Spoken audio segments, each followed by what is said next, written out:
Hello friends, welcome once again to my videos on Political Science for class 10th of NCERT textbook.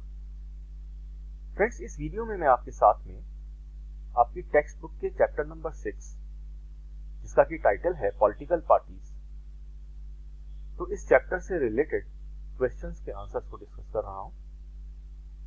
इस chapter के answers को मैंने कुल 3 videos में discuss किया हुआ है। ये थर्ड वीडियो है। इससे पहले की जो 2 वीडियोस हैं उनमें मैंने ओवरऑल 6 आंसर्स को दोनों वीडियोस में 3-3 क्वेश्चन के आंसर्स को डिस्कस किया हुआ है। तो इससे पहले कि मैं इस थर्ड वीडियो के क्वेश्चन आंसर्स को आपके साथ डिस्कस करूं, फर्स्ट 2 वीडियोस में मैंने जो 6 क्वेश्चंस डिस्कस किए हैं मैं आपको उनका एक शॉर्ट ओवरव्यू दे देता हूं। क्या क्या क्वेश्चंस मैंने डिस्कस किए हैं। First question that I discussed is what is a political party, ये फर्स्ट वीडियो में है। सेकंड क्वेश्चन है functions of political parties, that is what are the functions of political parties.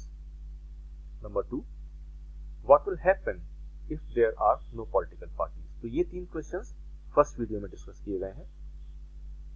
Second video में जो मैंने questions discuss किए हैं वो है why political parties are necessary.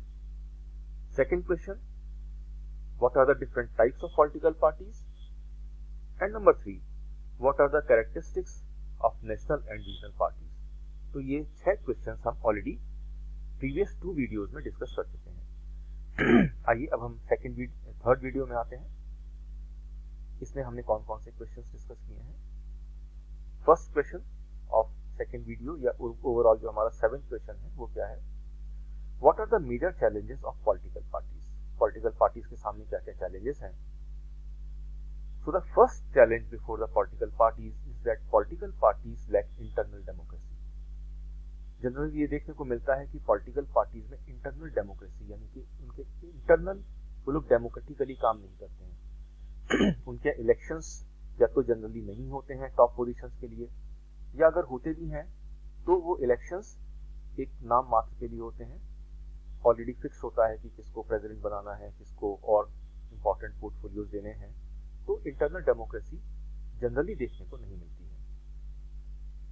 All the major political parties around the world have the tendency of concentration of power in one or few top leaders.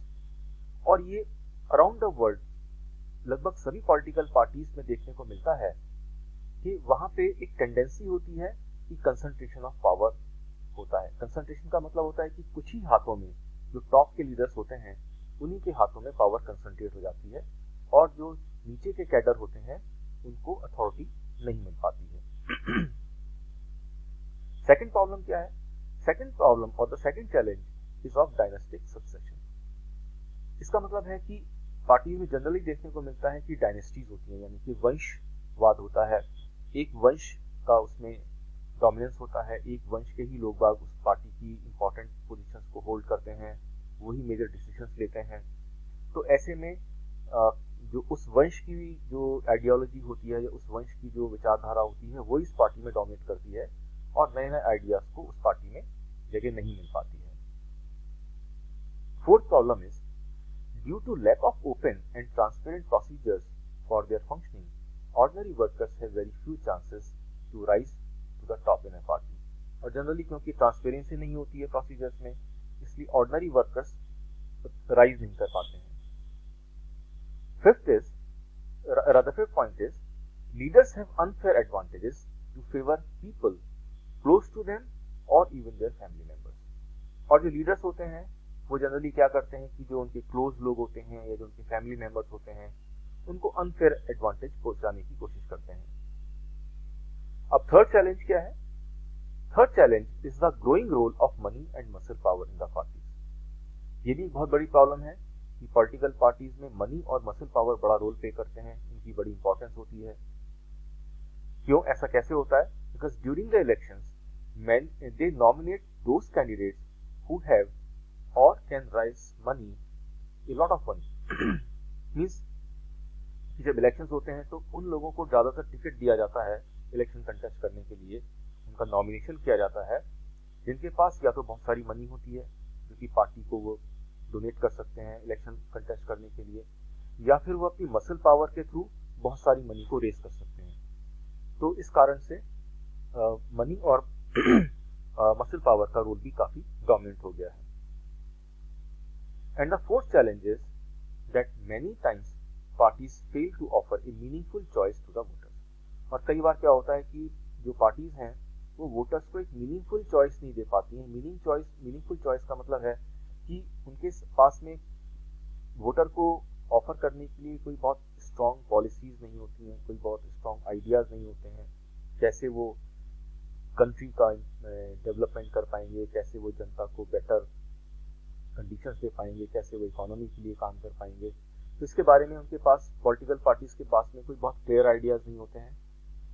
तो अब जब उनके पास आइडियाज नहीं है तो वो लोगों को भी अपने आइडियाज को कन्वे नहीं कर पाते हैं। तो जो वोटर होता है उसको पता ही नहीं होता कि हमें किस पॉलिटिकल पार्टी को चूज करना चाहिए या किसको नहीं करना चाहिए। तो ये भी एक पॉलिटिकल पार्टी के सामने चैलेंज है।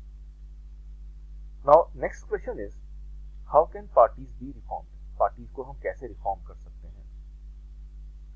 Recently following efforts have been made to reform the political parties and their leaders. Number 1, there was an amendment in the constitution to prevent elected MLAs and MPs from changing parties। एक amendment किया गया है constitution के अंदर, और इस amendment के द्वारा एक लॉ बनाया गया है जिसको हम एंटी डिफेक्शन लॉ के नाम से जानते हैं। और इस लॉ में ये प्रोविजन है कि MLAs और MPs जो हमारे रिप्रेजेंटेटिव होते हैं वो पार्टी को चेंज ना कर पाए, अपनी पार्टीज के जिसके मेंबर हैं उसको आसानी से बदल के दूसरी पार्टी की मेंबरशिप ना ले पाए। This was done as many elected representatives had defected from their parties to become ministers और फॉर कैश रिवार्ड्स। ऐसा इसलिए हुआ क्योंकि कई बार क्या देखने में आता था कि हमारे जो इलेक्टेड रिप्रेजेंटेटिव्स होते थे, चाहे MLA हो या MP हो, वो अपनी पार्टी से डिफेक्ट कर जाते थे। डिफेक्ट का मतलब है अपना दल बदल लेते थे और दूसरे पार्टी में जाके या तो उनको मिनिस्टरशिप मिल जाती थी या उनको कोई कैश रिवॉर्ड मिल जाता था या कोई और फैसिलिटी मिल जाती थी। तो जिसके कारण से बहुत जल्दी जल्दी लोग अपनी पार्टी को बदल लेते थे। इससे एक पॉलिटिकल इंस्टेबिलिटी कंट्री के अंदर आ रही थी। According to the new law, if any MLA और MP चेंजेस पार्टीज, ही और she will lose seat in the legislature. इस लॉ में क्या है कि अगर कोई भी MLA और MP अपनी पार्टी चेंज करता है तो वो अपनी लेजिस्लेचर में या तो पार्लियामेंट का मेंबर है या फिर वो अगर किसी स्टेट लेजिस्लेटिव असेंबली का मेंबर है तो उसकी मेंबरशिप को वो लूज कर जाएगा। फिर क्या है, Supreme Court pass an order to reduce the influence of money and criminal. क्या सुप्रीम कोर्ट ने ऑर्डर बनाया?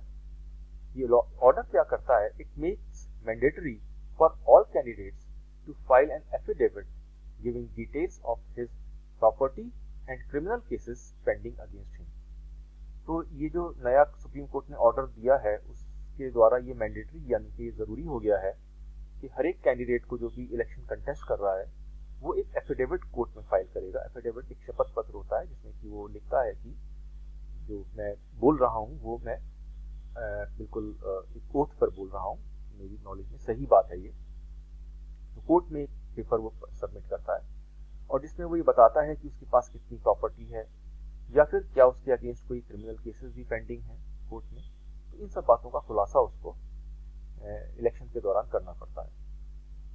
फिर six point is the Election Commission pass an order making it necessary for political parties to hold their organisation elections and file their income tax returns. और साथ ही election commission ने भी ये जरूरी कर दिया है कि अब हर एक जो भी कैंडिडेट इलेक्शन को कंटेस्ट करेगा या फिर जो भी पॉलिटिकल पार्टीज हैं उनको अपने यहाँ ऑर्गेनाइजेशन इलेक्शन कराने पड़ेंगे। यानी कि उनको अपने यहाँ पे अपनी जो लीडरशिप है उसमें ये देखना पड़ेगा कि उनके प्रेसिडेंट वाइस प्रेसिडेंट कौन होंगे, उनके फिर इलेक्शन हो जाए। और साथ ही साथ हर एक पॉलिटिकल पार्टीज को अपना इनकम टैक्स रिटर्न भी फाइल करना पड़ेगा। उनकी कितनी इनकम है, कहाँ से उनकी इनकम आई है, कहाँ पे उन्होंने अपने पैसे को खर्च किया है, ये सब हिसाब किताब भी उनको देना पड़ेगा। Next question is, what reforms can be made to improve the function of the political parties? So here are some suggestions. Number 1, by making appropriate laws, internal affairs of political parties must be regulated. कुछ ऐसे कानून बनाए जाएं जिनसे कि political parties के internal affairs को regulate किया जाए, उनके यहाँ जो इंटरनल डेमोक्रेसी है उसको रिस्टोर किया जाए, ट्रांसपेरेंसी लेकर के आई जाए, साथ ही साथ उनकी इनकम का और जो एक्सपेंडिचर करते हैं उसका भी प्रॉपर रिकॉर्ड मेंटेन किया जाए। It should be made compulsory for them to maintain internal transparency by maintaining record of their members. उनके कौन कौन मेंबर हैं उनका रिकॉर्ड, उन मेंबर्स की क्या क्या बैकग्राउंड्स हैं उसका रिकॉर्ड।